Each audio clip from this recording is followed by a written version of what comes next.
Pak Budi Gunadi Sadikin, teman-teman media cetak maupun elektronik.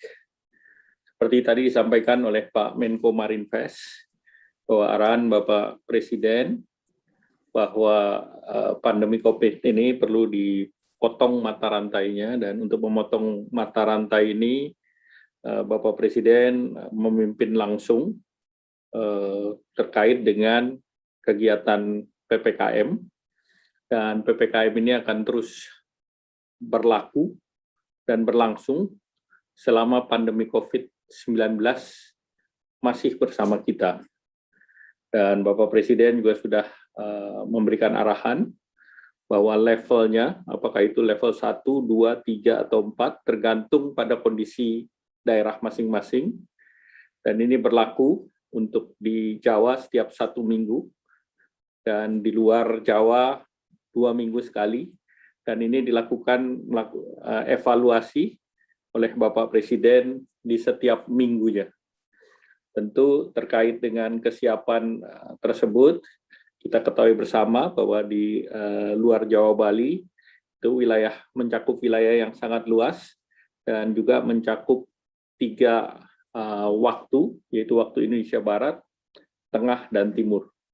Oleh karena itu Bapak Presiden memberi arahan yang berbeda, artinya secara spesifik antara Jawa dan luar Jawa. Kalau kita lihat dari segi kasus aktif, bahwa luar Jawa berkontribusi 52,3%, dan kasus aktif ini kita lihat terjadi penurunan.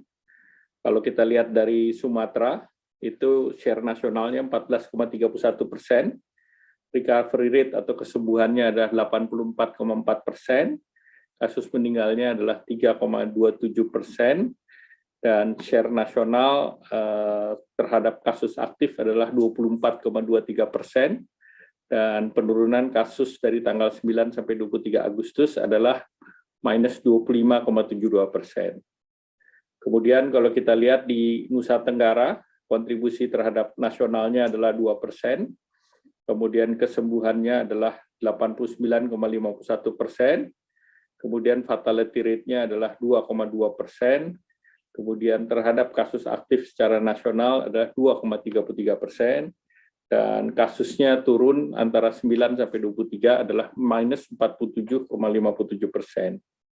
Demikian pula di Kalimantan, ini kontribusinya adalah 7,92%, kemudian kesembuhannya 89,51%, dari tingkat fatality rate-nya adalah 3,04%, kemudian terkait dengan share nasional di Kalimantan ini adalah 11,31, dan penurunannya adalah minus 31,3%.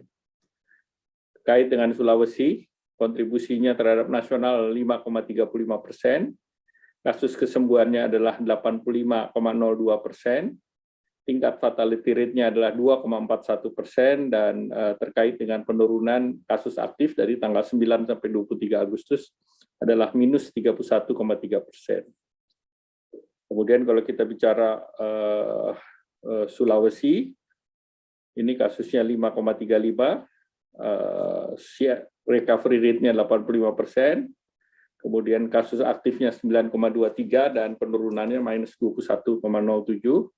Maluku Papua, share-nya adalah minus 1,98, recovery rate-nya 79,16, kemudian kasus aktifnya adalah 15, share nasional kasus aktif adalah 5,24%, dan fatality rate-nya adalah 1,55, sedangkan penurunannya adalah minus 18,86. Kita lihat bahwa secara keseluruhan BOR di wilayah Indonesia luar Jawa Bali, BOR-nya adalah 41,6%, dan tentu masih bisa diturunkan karena kasus konversinya adalah 26,7% dari target 40% konversi tempat tidur. Kemudian untuk luar Jawa Bali ada perkembangan terkait dengan level assessment yang sedikit membaik, Dan ini seperti yang tadi disampaikan oleh Bapak Presiden, level 4 itu dari 11 provinsi turun menjadi 7 provinsi. Kemudian level 3 dari 215 kabupaten kota menjadi 234 kabupaten kota. Kemudian kalau kita lihat level 4 secara level kabupaten, itu juga turun dari 132 kabupaten kota menjadi 104 kabupaten kota.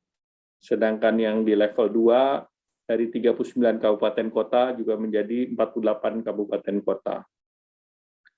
Nah, kemudian dalam periode 10 sampai 23 Agustus, tren konfirmasi harian menunjukkan kecenderungan turun, mobilitas yang di level 4 juga turun, walaupun mobilitasnya masih ada yang range-nya masih di bawah 10%, namun ada beberapa yang juga turun tajam, dan kita lihat bahwa situasinya mulai melandai.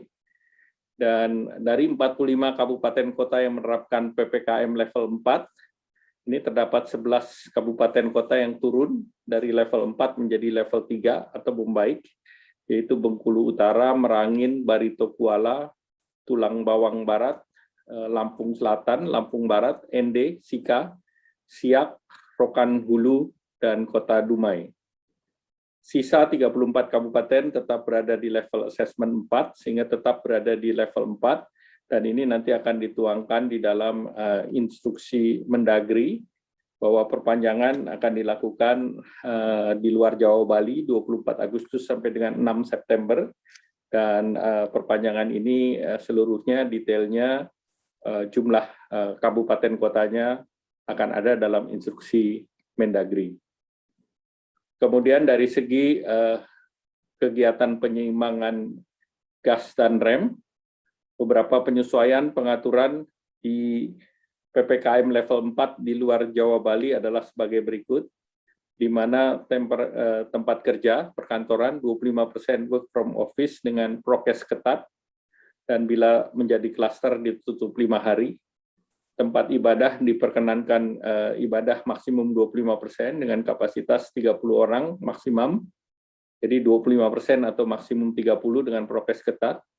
Restoran, kafe, makan di tempat 25% atau 2 orang per meja, operasionalnya sampai dengan jam 8.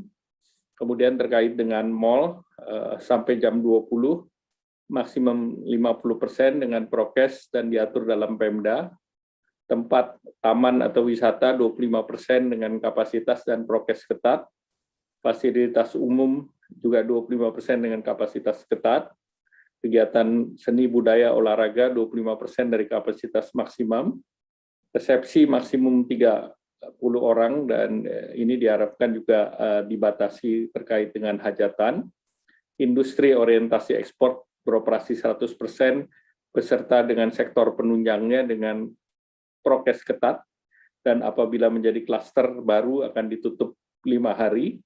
Dan catatannya bahwa aplikasi Peduli Lindungi ini sebagai prasyarat untuk berkegiatan ataupun syarat masuk dalam berbagai kegiatan. Aturan lengkap tadi disampaikan akan dikeluarkan oleh Bapak Menteri Dalam Negeri dalam bentuk instruksi dalam negeri.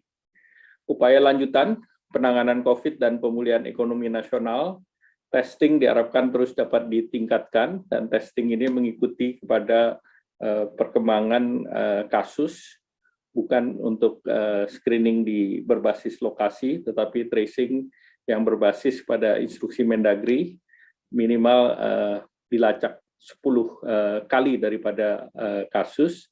Kemudian penegakan prokes menggunakan masker, kemudian percepatan target vaksinasi di daerah dan secara nasional dan di daerah ditargetkan agar di masing-masing wilayah dapat mencapai sesuai dengan kapasitas nasional.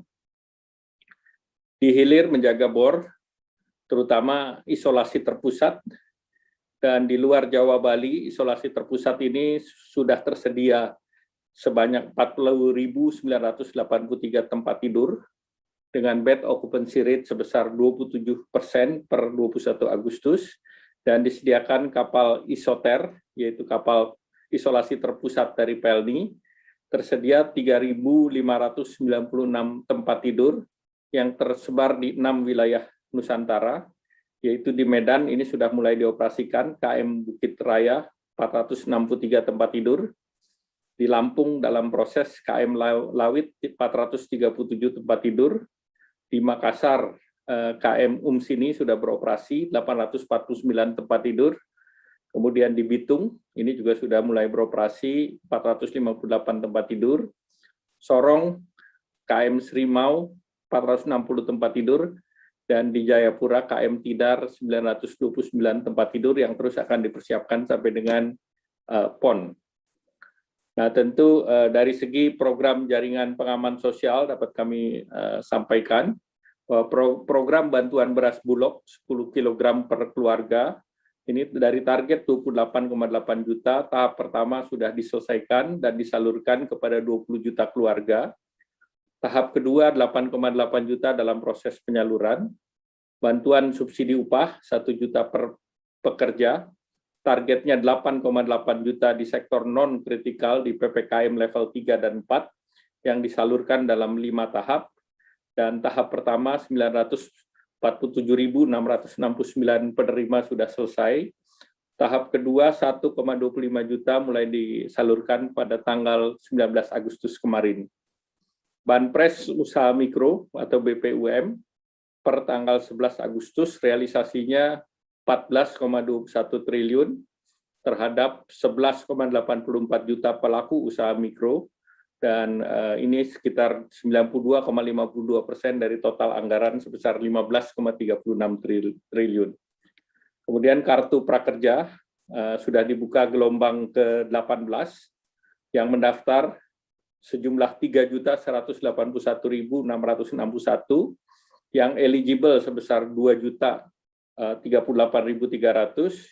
dan yang diterima sebanyak 800.000 orang. Dan ini pendaftaran terakhir kemarin pada tanggal 19 Agustus dan tinggal menunggu penetapan. Jadi kalau kita lihat kartu prakerja ini dari batch pertama sampai 18 itu yang berminat pendaftarnya sudah 67,6 juta, dan di semester pertama 2021 ini penerimanya adalah 2.772.880 orang. Dan semester kedua ini dimulai dengan batch 18 dan ditargetkan untuk 3,1 juta dan mendapatkan tambahan anggaran sebanyak 1,2 triliun. Demikian Pak Menko Marinvest, kami kembalikan.